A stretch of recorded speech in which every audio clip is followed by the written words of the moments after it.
La conseillère en accident. Une luxueuse maison de la Celle-Saint-Cloud, banlieue résidentielle de la région parisienne. L'habitation de Jacques et Louise Bertin manifeste tous les signes extérieurs de la réussite sociale et même de l'opulence. C'est une grande bâtisse dans le style normand, entourée d'une immense pelouse ornée de massifs de roses, ce qui, à proximité de Paris, est un luxe rare. En ce matin d'avril 1959, Jacques et Louise Bertin prennent leur petit déjeuner. Jacques Bertin, 60 ans, cheveux gris, physique distingué, est avocat. Louise, de 10 ans sa cadette, est une blonde massive aux allures énergiques. Devant elle, sur la table à côté du café et des croissants, une dizaine de journaux de province auxquels elle est abonnée.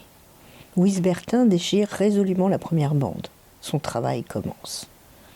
Car c'est elle qui, depuis plusieurs années, fait vivre le ménage.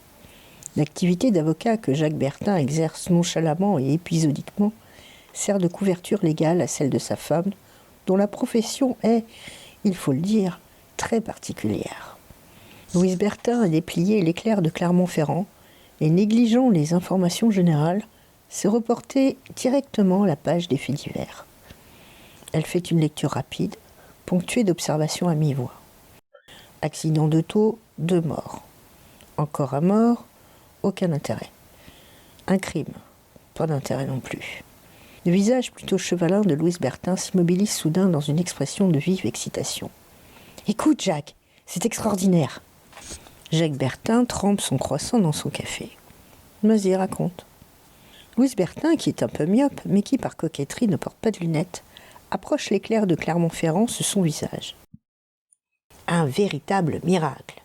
Hier, à Clermont-Ferrand, sur le pont de la Liberté qui enjambe la voie de chemin de fer, une passante, Madame Léonie Vallon, a été renversée par une voiture. Sous le choc, la malheureuse est passée par-dessus le parapet. Mais, par extraordinaire, un train de marchandises chargé de sable passait au même moment sur la voie. Léonie Vallon est tombée sur le tas de sable, qui a amorti sa chute. Elle est actuellement en observation à l'hôpital, mais ne souffre que de quelques contusions. Un véritable miracle. Alors, qu'est-ce que t'en penses ?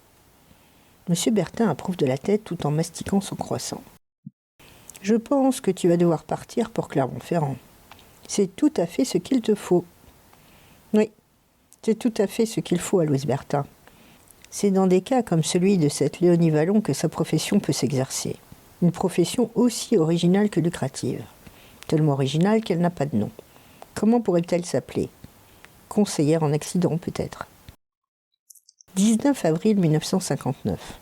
Au 37 avenue Gambetta à Clermont-Ferrand, une femme blonde à la charpente robuste, au visage un peu de chevalin, vêtue d'une blouse d'infirmière, sonne plusieurs coups décidés à la porte d'un appartement.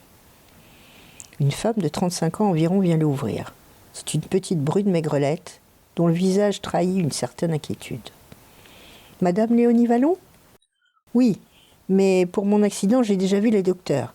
Ils m'ont dit que je n'avais rien. » Louise Bertin sourit de toutes ses grandes dents. « Je ne suis pas docteur, je suis infirmière. Et ce que j'ai à vous dire à propos de votre accident vous intéressera sûrement. » Léonie Vallon semble de plus en plus inquiète. Elle se retourne et appelle derrière elle.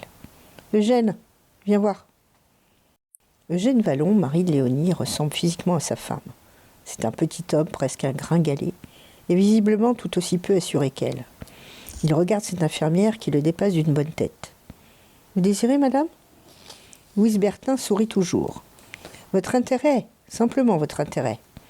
Laissez-moi vous parler et vous ne regretterez pas. » Assise sans façon à la table de la salle à manger, Louise Bertin entame le dialogue. « Qu'avez-vous eu exactement, madame Vallon ? » ?»« Les docteurs ont dit des ecchymoses à la hanche. »« Mais pourquoi ?» Louise Bertin ne répond pas. Elle marque un petit temps de silence.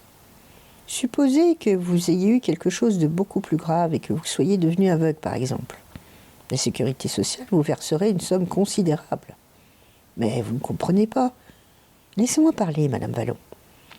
Dans un accident comme le vôtre, des complications peuvent survenir des jours, voire des semaines après. J'en reviens à la sécurité sociale. Savez-vous combien elle verserait pour une cécité définitive ? De 10 à 15 millions. » Léonie Vallon étouffe un petit cri. 10 à 15 millions, c'est une somme très importante en 1959. Pour avoir l'équivalent en centimes actuels, il faudrait multiplier par 6. C'est Eugène Vallon qui réagit le premier. Il le fait sur un ton franchement hostile. Grâce à Dieu, Léonie n'est pas aveugle, et je ne vois pas ce que vous venez faire dans tout cela. Louise Bertin ne se départ pas de son calme. Je suis là pour vous conseiller. J'ai mon diplôme d'infirmière et je connais tous les symptômes pour tromper les docteurs. Vous voulez des références ? Tenez, rien que l'année dernière, j'ai fait un aveugle à Lille, une paralytique à Montbrisson et un sourd à Cancale. À U3, ils ont touché 40 millions. La voix de Madame Bertin se fait encore plus persuasive. En échange de cette somme, mes prétentions sont modestes, simplement le tiers. Mettons que vous touchiez 12 millions. Vous m'en remettriez 4. Un long silence suit cette phrase. Évidemment, 8 millions pour nous. Ce début d'acceptation d'Eugène déclenche une vive réaction de sa femme. Moi, je ne suis pas d'accord. On n'a pas le droit de faire ces choses-là. Ce n'est pas bien. Et puis, cela porte malheur. Louise Bertin sourit en laissant discuter le couple. Elle a l'habitude. Et elle sait que dans ces cas-là, la décision finale est toujours la même. Au bout de quelques minutes, Léonie Vallon finit par pousser un profond soupir. Bien, j'accepte pour Eugène. Dites-moi ce que je dois faire. Madame Bertin parle avec empressement comme un commerçant qui fait l'article. Évidemment, le mieux payé, c'est la cécité. Mais cela demande quelques dispositions. Faire plusieurs centaines de mètres par jour dans la rue en frappant le trottoir avec une canne blanche. Se cogner volontairement au réverbère. Ne pas avoir de réaction quand les médecins vous mettent un projecteur devant les yeux. Ce n'est pas à la portée de tout le monde. Léonie Vallon a un petit frisson. Vous avez raison, aveugle c'est trop difficile. Je crois que sourde serait mieux. Louise Bertin a toujours son ton professionnel chevronné. En apparence seulement, très chère madame. La surdité, c'est un autre problème. C'est une question de vigilance.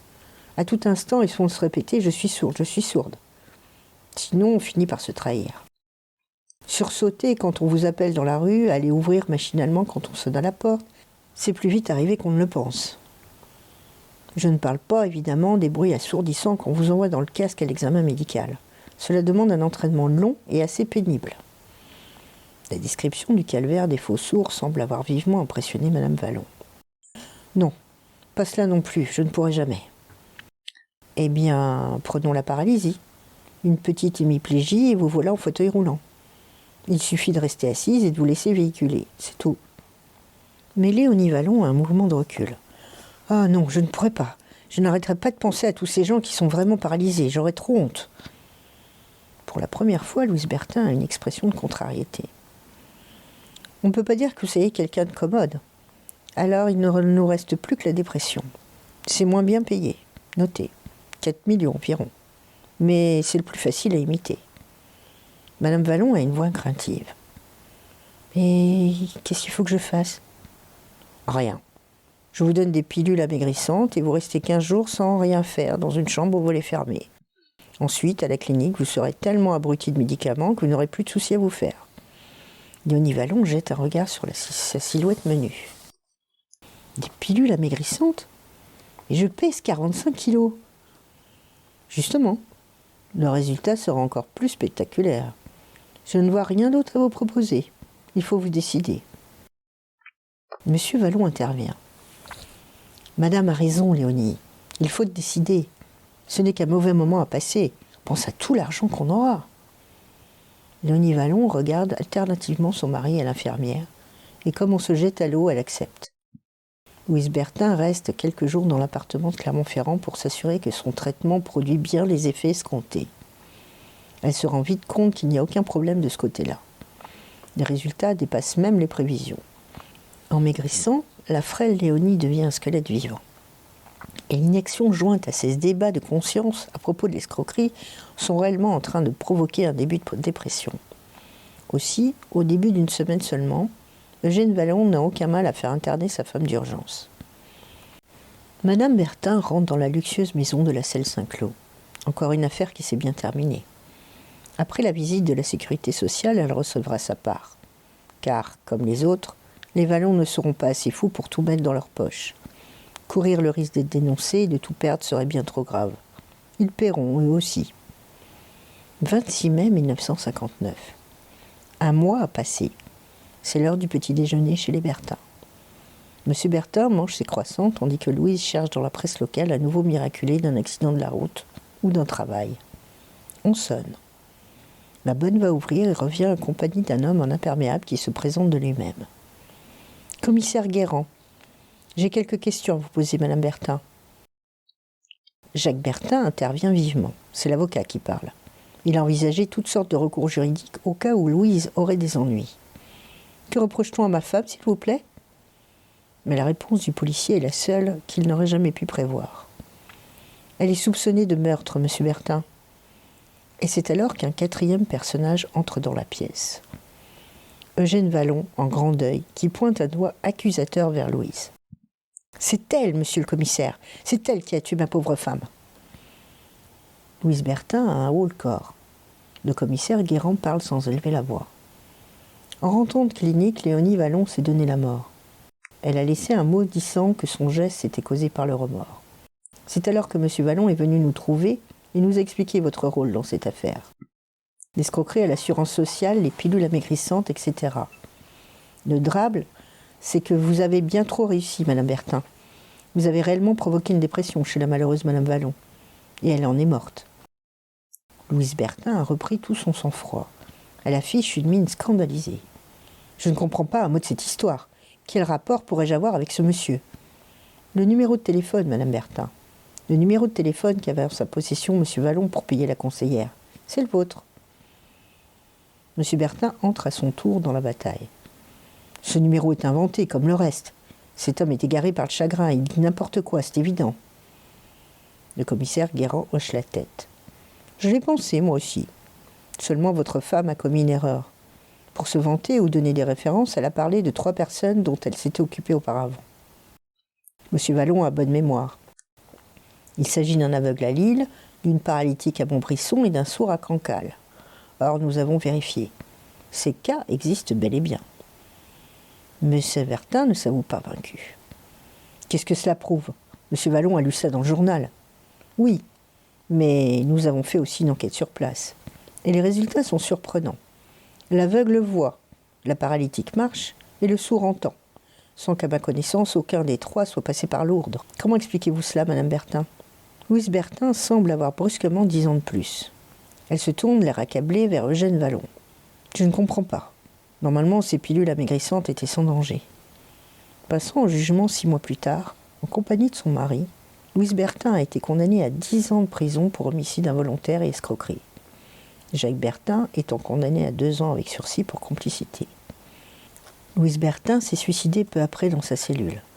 Comme pour Léonie Vallon, les médecins ont conclu à une brusque dépression. Une vraie.